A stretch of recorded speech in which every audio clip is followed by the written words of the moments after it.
You know, last night coming back, I was kind of thinking, we told Dolph, I said, when I come back anymore, you know, I'm 55 years old. In the evening, we didn't get back until dark, and you know, you got all your chores to do and everything. And I told him, I said, you know, I get a little lonely now, you know, at night. I start thinking, you know, why do I do this? This is crazy, you know, but then, you know, you get up the next morning and, man, I'm ready to go again. I feel good, you know, and I want to do it. But if I ever get to the point where I get up the next morning and I don't feel like doing it, that's when I'm done. I'll start doing something else. Ever get lonesome? For what? Woman? A full-time night woman? Yeah, I never could find no tracks in a woman's heart. I packed me a squaw for 10-year pilgrim. Cheyenne, she were. And the meanest bitch that ever bawled for beads. I lodge-pulled her at Dead Wolf Creek and traded her for a hawking gun. But don't get me wrong, I loves the women's, I surely do. But I swear that a woman's breast is the hardest rock that the Almighty ever made on this earth. And I can find no sign on it. All right, I haven't done this in a long time. I just been busy. I sold my property and been moving and had work I had to do, trying to make a living, going in to see my wife, but I've been living up here in the mountains here lately. But anyway, today's February, I think it's the 3rd, 2017. I had a Red Payne come down from Texas yesterday, day before yesterday. He drove in. I had to go out and do a little work, and then I came back in yesterday morning early, and he had set up camp and had, you know, stayed yesterday, this morning, or yesterday morning, and boy, he looked like hell. He looked terrible. He couldn't keep his balance and was dizzy. I think he got some kind of sinus infection or something, you know, and he didn't feel like going and doing anything. We saddled up and we started to leave, and his little mule was acting up just a little bit, but it was mainly him just being sick. And then we sat around and just talked all day, you know, and finally he said, you know, he slept in that tent, or that teepee tent down there by the creek, and he said, you know, I'm going to go into town and get a motel room and kind of try to recover for a couple days. So he's laid up in a motel there in Tier C, and I got his dogs and his mule. Told him not to worry about him. I'll take care of him until he gets back. Anyway, so I'm on my way out. This is the time to be hunting. So it's a beautiful day. Yesterday it got dang near hot. Let me get up this little. And I got all my dogs with me today. But supposedly Tuesday, Dolph's supposed to be coming in, and he's gonna bring a guy named Peter. Peter, he runs a kennel, a bunch of hunting dogs. He has some lion hounds, I think, but he's got a lot of coyote dogs, and they do that English thing, I think, or they take care of the dogs for probably a wealthy man, that they do that English thing where they all wear the colors and they bounce around or chase coyotes, I guess. Fox hunt, I don't know. I'll find out on Tuesday. So they can't stay very long, but we'll go hunt and see what we can get done. Anyway, here we go.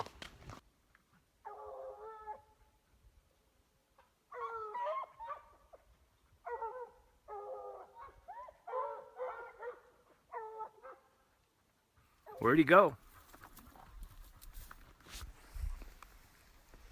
Played a trick on us. And then that's what they run into.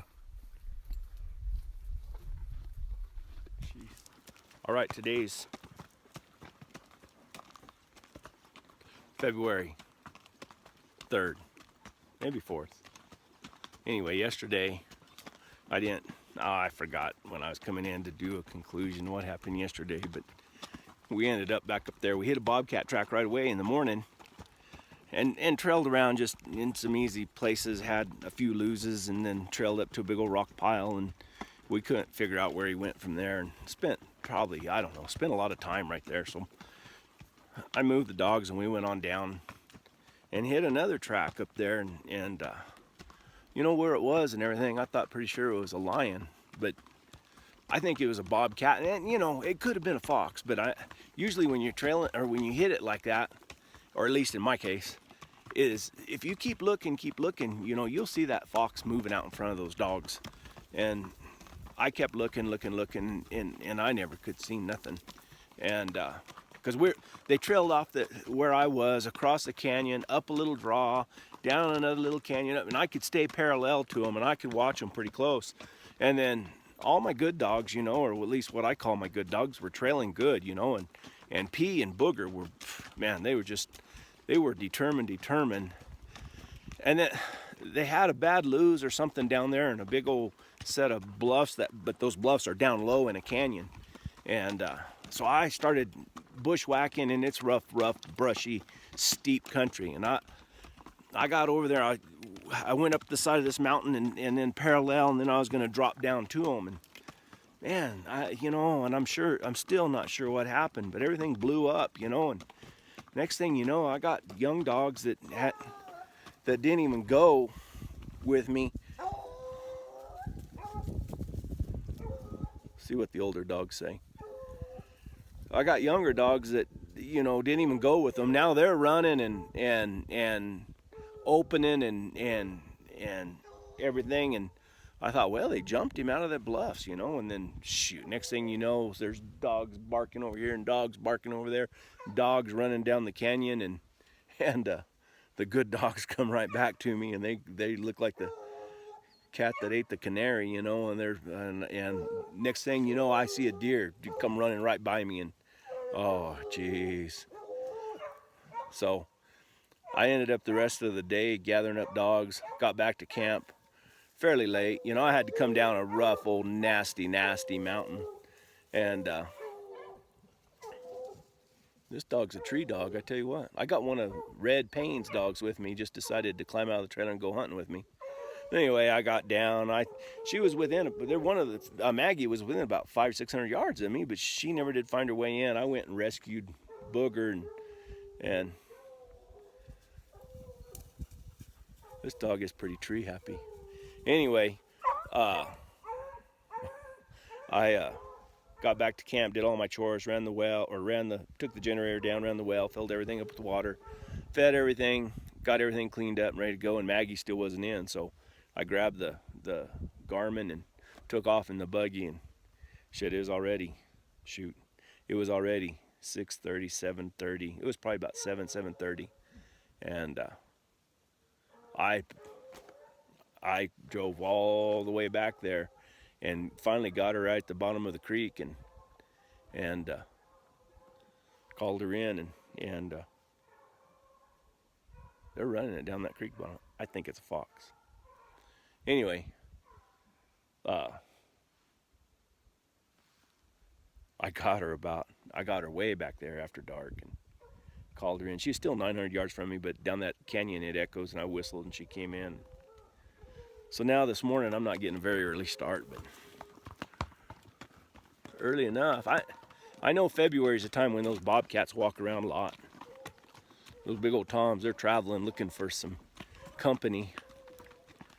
Anyway, so here we go. What's always kind of strange to me is, you know, I had some dogs, young dogs, whatever. They opened up, and the older dogs like Shine and Missy, they didn't even go to them. Now it all sounds the same to me, but now they opened up on this, and here they go. I mean, the older dogs come to them, and the bark or the it sounds the same to me, but it's different.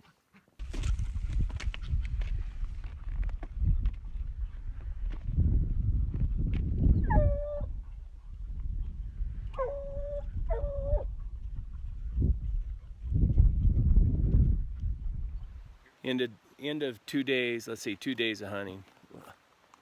Well, I had 1 day at home. One day I walked way up there, and I think I caught that little female up in some bluffs. I walked all day and all night, and I was still 400 yards away. It was dark, and I'd never been across that canyon before, and it was, you know, probably too dangerous to go on over there to them. It was real dark. I had my headlamp, but it was still too dark. Shows my best tree dog treed 800 and something yards away. I can hear them every now and then. I've been walking for, I don't know, a couple hours now. You can see it's getting late. I do have a headlamp, but we'll see. See if I can get up here at least where I can hear them. Yeah, they're barking trees. Son of a gun. Here we go. It's nuts like these that I wonder why I don't play golf. It's dark out here. Anyway, today I think we're messing around with some bobcats, maybe foxes. It's just, man, that, I don't know what that is. That's a dog barking back here. I don't know who. But anyway, it was a good day. I came off of a mountain that I had never been off of before. I came down that one yesterday. Let's see. Yeah, right off the top there. Down into there. I'm on this next one right here today. Pretty tough. But I think we can get off right there, right down there. Down, you can see the little 2-track road down there. I always thought they're up on top on that ridge line. I thought there might be, you know, some scratches where Tom had come through there and scratched. But I didn't find any sign at all. Dogs opened a few times. I don't know. Shoot. I have no idea. I couldn't find a track. So now I gotta just clean. Man, I have no idea what she's doing.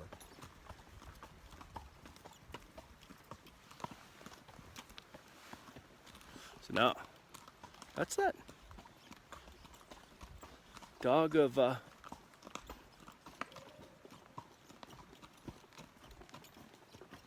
red pains.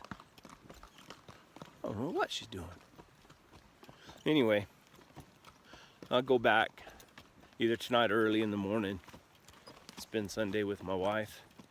And I got Dolph from Iowa and Peter coming in on, well, they're supposed to be there tonight. I don't know what she's doing. I'm gonna go see though. She's supposed to be they're supposed to be in here tonight. And I'll probably be back out here.